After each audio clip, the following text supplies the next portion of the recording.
Aujourd'hui, c'est le 25 novembre et avec le Parti communiste, nous sommes mobilisés pour la journée internationale de lutte contre les violences faites aux femmes. Grâce au mouvement féministe, la parole des femmes s'est libérée. Les plaintes enregistrées pour violences conjugales ont augmenté de 16% en 2019.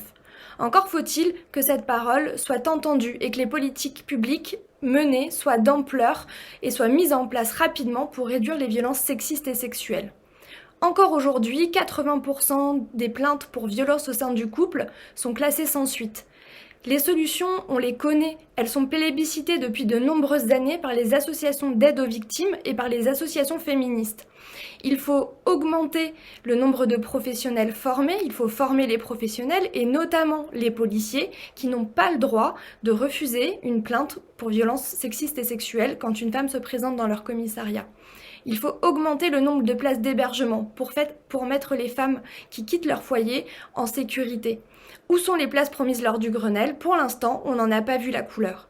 Il faut aussi augmenter le budget dédié à la lutte contre les violences faites aux femmes pour former, pour accueillir et aussi pour faire de la prévention dès le plus jeune âge.